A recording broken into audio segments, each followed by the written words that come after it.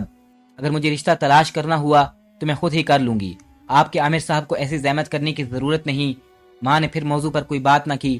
میں عامر جیسے لوگوں کی نیت سے واقف تھی، اس لیے مجھے ہر قدم پھونک پھونک کر رکھنا تھا۔ عامر نے یقیناً اپنی کسی دوست سے بات کی ہوگی، شادی نہ ہوتی تو میں اس کی چنگل میں پھنس جاتی۔ یہ لازمی طور پر کوئی پلاننگ ہوگی کہ شادی کے بعد مجھے مجبور کر دیا جائے گا۔ میں اس قسم کی کئی کہانیاں پڑھ چکی تھی، اس لیے میں نے عامر کے لائے ہوئے رشتے سے اپنا دامن بچا لیا۔ لیکن سوال یہ تھا کہ میں آخر اس قسم کے حالات میں کب تک رہ سکتی تھی؟ آخر ایک دن تو شادی کرنی تھی، وہ بھی بہت جلد۔ میں جتنی جلدی اس مکان سے رخصت ہو جاتی میرے لیے بہتر تھا۔ دیر ہونے کی صورت میں خرابیاں پیدا ہو سکتی تھی، لیکن شادی ہو تو کس سے؟ یہ ایک عجیب صورتحال تھی۔ اب تک میری کسی سے دوستی نہیں ہو سکی تھی، ایسا کوئی نہیں تھا جس سے میں محبت کے دعوے کرتی، کسی نے مجھ سے محبت کی کوئی بات بھی نہیں کی، ایسا زندگی میں کبھی کچھ ہوا ہی نہیں تھا۔ بس ایک سیدھی سادی زندگی گزارتی چلی آ رہی تھی، کوئی بھی میرا نہیں تھا۔ وقت بہت مشکل سے کٹ رہا تھا، مجھے اب بھی عامر کی نگاہوں سے ڈر لگتا۔ پھر ایک دن مجھے وہ مل ہی گیا۔ وہ اسکول میں اپنے چھوٹے بھائی کے داخلے کے لیے آیا تھا۔ دونوں بھائی بہت خوبصورت تھے۔ چھوٹے بھائی کا نام ذیشان تھا، جبکہ اس کو لانے والے بڑے بھائی کا نام عابد تھا۔ وہ ایک خوبصورت، مہذب اور پڑھا لکھا نوجوان تھا۔ اس نے مجھے دیکھا تو صحیح، لیکن اس کی نگاہوں کی کیفیت ستائشی تھی۔ اس میں کسی قسم کی ہوس یا گھٹیا پن نہیں تھا۔ اس کے بھائی کا ایڈمیشن ہو گیا، وہ کسی اور اسکول سے ٹرانسفر ہو کر یہاں آیا تھا، اور وہ جس اسکول سے یہاں آیا تھا وہ بھی شہر کا ایک بہت بڑا اور اچھا اسکول تھا۔ یہ میری عابد سے پہلی ملاقات تھی۔ میں گھر آ کر بھی اس کے بارے میں سوچتی رہی۔ کچھ لوگ ایسے بھی ہوتے ہیں جن سے مل کر زندگی سے عشق ہو جاتا ہے۔ عابد بھی بلا شبہ ایسا ہی تھا۔ اس کے بعد بہت دنوں تک اس سے ملاقات نہیں ہوئی، لیکن ایک دن ایک ایسی بات ہوئی جس نے مجھے حیران ہی کر دیا۔ اس وقت میں اسٹاف روم میں بیٹھی کاپیاں چیک کر رہی تھی۔ ذیشان اس وقت بڑے ادب کے ساتھ میرے سامنے کھڑا تھا۔ پھر اس نے اچانک مجھ سے پوچھا، مس، آپ جانتی ہیں میں اسکول میں کیوں آیا ہوں؟ مجھے کیا معلوم مس، آپ کے لیے کیوں؟ میرے لیے کیوں؟ مس، عابد بھائی مجھے زبردستی اسکول میں لے کر آئے ہیں۔ وہ کہہ رہے تھے کہ آپ انہیں اچھی لگتی ہیں۔ انہوں نے شاید آپ کو کہیں دیکھا تھا، اس لیے انہوں نے آپ کے اسکول میں میرا داخلہ کروا دیا۔ کیا؟ ذیشان جو کچھ بتا رہا تھا میرے لیے بہت حیرت انگیز تھا۔ یہ ایک عجیب بات تھی۔ میرا دل اتنی تیزی سے دھڑک اٹھا کہ کوئی حد نہیں رہی۔ ذیشان غلط بیانی نہیں کر سکتا تھا، وہ تو بہت اچھا بچہ تھا۔ میں سوچنے لگی، شاید عابد نے مجھ سے راہ و رسم پیدا کرنے کے لیے یہ طریقہ سوچا، لیکن کتنا حیرت انگیز اور انوکھا طریقہ تھا۔ اچھا، اپنے کام پر دھیان دو اور ہر ایک کو یہ بات نہ بتاتے پھرنا، سمجھے؟ یس مس، میں کسی سے نہیں کہوں گا۔ میں نے اس کی کاپیاں چیک کر کے اس کے حوالے کر دیں اور سوچتی رہ گئی کہ عابد نے مجھے کہاں دیکھ لیا تھا۔ چلو جو بھی ہے، اس سے مجھ سے جان پہچان بنانے کے لیے بہت مہذب راستہ اختیار کیا تھا۔ پھر ایک دن خود عابد اپنے بھائی کی پروگرس معلوم کرنے کے لیے بہانے سے اسکول آ گیا۔ میں اس کی آمد کا مقصد سمجھ چکی تھی۔ میں نے اس کی طرف دیکھتے ہوئے پوچھا، عابد صاحب، آپ ہی بتائیں آپ نے اپنے بھائی کو اس اسکول میں کیوں داخل کروایا؟ آپ کا اسکول بہت اچھا ہے، بس اس لیے۔ عابد صاحب پلیز، میں سچ جاننا چاہتی ہوں۔ آپ جو کچھ کہہ رہے ہیں وہ آدھا سچ تو ہے، لیکن یہ پورا سچ ہرگز نہیں ہو سکتا۔ ٹھیک ہے، تو پھر پورا سچ یہ ہے کہ آپ کے لیے۔ کیا؟ پر آخر کیوں؟ میں نے انجان بننے کی کوشش کی۔ اب اس کا میں اس کے علاوہ کیا جواب دے سکتا ہوں کہ تم مجھے اچھی لگتی تھی۔ معاف کرنا، میں ذرا بے تکلفی سے تم سے مخاطب کہہ رہا ہوں، لیکن کسی کی پسند ناپسند پر کوئی پابندی نہیں لگائی جا سکتی، اور یہ کوئی جرم یا گناہ بھی نہیں۔ بعض معاملات ایسے بھی ہوتے ہیں کہ انسان خود کے سامنے بے بس ہو کر رہ جاتا ہے۔ یہ پسند کا معاملہ بھی ایسا ہی ہوتا ہے۔ میں تو خود بھی عابد کو پسند کرنے لگی تھی۔ پھر میں نے پوچھا، آپ نے پہلی بار مجھے کہاں دیکھا تھا؟ میں نے ایک بار اسکول آتے ہوئے اور ایک بار مارکیٹ میں دیکھا تھا، اور میں نے جب تمہارے بارے میں معلومات حاصل کی تو پتہ چلا کہ تم اس اسکول میں پڑھاتی ہو، اور آپ نے مجھ سے قربت کے لیے اپنے بھائی کو یہاں ٹرانسفر کرا دیا۔ ہاں، کیونکہ میرے پاس اور کوئی راستہ نہیں تھا، کیونکہ میں ان لوگوں میں سے نہیں جو لڑکی کو راستے میں روک کر ان سے زبردستی باتیں کرنے کی کوشش کرنے لگتے ہیں۔ اس کی باتیں مجھے اچھی لگ رہی تھی، اس سے یہ اندازہ بھی ہو گیا کہ وہ اپنی طرف سے ایک اچھا انسان ہے، ورنہ تو زندگی بھر کوئی محبت نام کی چیز میرے پاس نہیں آئی تھی، اور کہاں یہ حال بن گیا کہ مانگے بنا ہی محبت مل گئی۔ محبت کرنے والا خود چل کر میرے پاس آیا تھا۔ میں نے کہیں پڑھا تھا کہ اگر سچی محبت دروازے پر آ جائے تو اس کے لیے راستہ کھول دینا چاہیے۔ پھر میں نے عابد کے لیے اپنے دل کے دروازے کھول دیے۔ ہم میں ملاقاتیں ہونے لگی۔ اب مجھے پوری دنیا خوبصورت دکھائی دینے لگی۔ گھر کا ماحول بھی خوشگوار سا محسوس ہونے لگا۔ اماں نے میرے انکار کے بعد پھر مجھ سے رشتے کی بات نہیں کی، اور یہ اچھا ہی تھا، ورنہ خواہ مخواہ گھر کی فضا میں بدمزگی پیدا ہو جاتی۔ میں اور عابد پوری طرح سے ایک دوسرے کے ہو گئے۔ میں جیسے جیسے اس کے قریب ہوتی جا رہی تھی ویسے ویسے اس کی خوبیاں مجھ پر کھلتی جا رہی تھی۔ اس نے اعلیٰ تعلیم حاصل کر رکھی تھی، ایک بہت بڑے گورنمنٹ ادارے میں اعلیٰ عہدے پر تھا، اور اس کے والدین حیات تھے، وہ بھی پڑھے لکھے تھے۔ اس سے چھوٹے 2 بھائی تھے، ایک تو ذیشان اور دوسرا عمران۔ اس کے مزاج کا یہ عالم تھا، اس نے ابھی تک یہ دریافت نہیں کیا کہ میں کون ہوں اور میرا بیک گراؤنڈ کیا ہے۔ ایک شام میں نے خود ہی یہ ذکر چھیڑ دیا، عابد تم میرے بارے میں کیا جانتے ہو؟ دیکھو ثانیہ، میں تو صرف تمہیں جانتا ہوں، پھر بھی جاننا تو چاہیے کہ میں کون ہوں، کن حالات میں زندگی گزار رہی ہوں۔ چلو تم ہی بتا دو۔ میں نے اس کے بارے میں اب سب کچھ بتا دیا۔ سب سن لینے کے بعد اس کے رویے میں کوئی فرق نہیں آیا۔ عابد کیا تمہیں برا نہیں لگا کہ میری ماں نے دوسری شادی کر کے غلط کیا اور میرا باپ ایک جوان آدمی ہے، میری ماں سے بہت کم عمر کا ہے؟ ثانیہ اس میں کون سی برائی ہے؟ اس قسم کے لاکھوں واقعات ہیں۔ برائی یہ ہوتی کہ اللہ نہ کرے تمہاری ماں کسی غلط راہ پر چلنے لگتی۔ عابد یہ تو سوچو، اس آدمی نے میری ماں سے شادی کیوں کر لی؟ تم بھی عجیب ہو۔ تم یہ بتاؤ، کیا اس شخص نے کبھی تمہارے ساتھ کوئی غلط حرکت کی؟ نہیں، اب تک تو ایسی کوئی حرکت نہیں کی۔ تو پھر بھول جاؤ اس بات کو اور اپنی فکر کرو۔ لیکن اس کہانی میں ایک بات ذرا خطرے والی ہے، اور وہ یہ کہ وہ کسی شخص سے میری شادی کروانا چاہتا ہے، اور ظاہر ہے اس نے یہ رشتہ کسی پلاننگ کے ساتھ ہی سوچا ہوگا۔ ہاں، یہ بات خطرناک ہو سکتی ہے، اور اگر اس شخص نے زیادہ دباؤ ڈالا تو ممکن ہے تمہاری ماں بھی مجبور ہو جائے۔ اس بات کا تو مجھے ڈر ہے، تو پھر اس کا صرف ایک ہی طریقہ ہے کہ میں تمہیں حاصل کرنے میں جلدی کروں، اپنے گھر والوں کو تمہارے گھر بھیج دوں۔ تمہارا کیا خیال ہے؟ تمہارے گھر والے اس رشتے کے لیے راضی ہو جائیں گے؟ ثانیہ تم ٹینشن مت لو، میں نے اپنے گھر والوں کو پہلے ہی سب کچھ بتا دیا ہے، اور وہ بہت جلد تمہارے گھر آ رہے ہیں۔ عابد نے جو کہا تھا وہ کر کے دکھایا۔ اس نے اپنے گھر والوں کو نہ صرف راضی کیا بلکہ وہ رشتہ لے کر بھی ہمارے گھر آ گئے۔ اس وقت خدا جانتا ہے کہ عامر نے کس طرح ان کا استقبال کیا ہوگا۔ بہرحال ماں بہت خوش تھی، اور انہیں خوش بھی ہو جانا چاہیے تھا۔ عابد کے گھر والے بھی بہت مہذب لوگ تھے، جنہیں کسی قسم کا لالچ نہیں تھا۔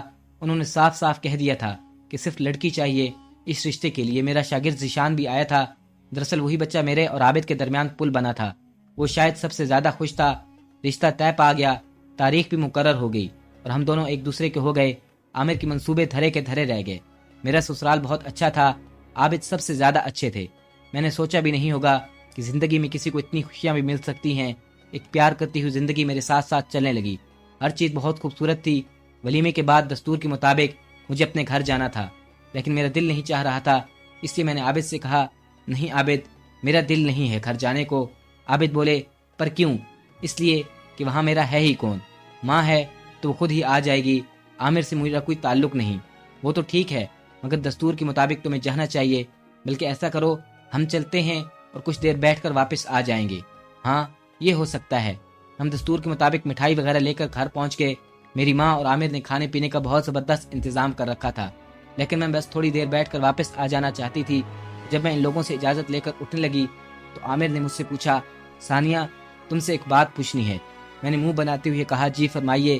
تم یہ بتاؤ، تمہیں عابد کیسا لگا؟ یہ کوئی پوچھنے والی بات ہے؟ میں عابد کے ساتھ بہت خوش ہوں۔ عامر نے مسکراتے ہوئے کہا، واقعی؟ جی ہاں، میں اتنی خوش ہوں کہ آپ اس کا تصور بھی نہیں کر سکتے۔ پھر میری ماں کہنے لگی، بیٹا عامر بھی تمہارا رشتہ عابد کے ساتھ کرنا چاہتے تھے، مگر تم نے اس وقت انکار کر دیا۔ پھر ہم سب نے مل کر یہ پلاننگ کی۔ میں نے ایک دم چونک کر عابد کی طرف دیکھا۔ عابد نے مسکراتے ہوئے کہا، یہ سب سچ ہے، مگر اس وقت تم عامر کو ایک اچھا انسان نہیں سمجھتی تھی، پر تم غلط تھی۔ عامر بہت ہی اچھا انسان ہے، وہ کبھی بھی تمہارے بارے میں غلط نہیں سوچ سکتا۔ عابد کے سمجھانے پر مجھے سمجھ آ چکی تھی کہ میں غلط ہوں۔ میں عامر کے بارے میں پتہ نہیں کیا کیا سوچتی رہی۔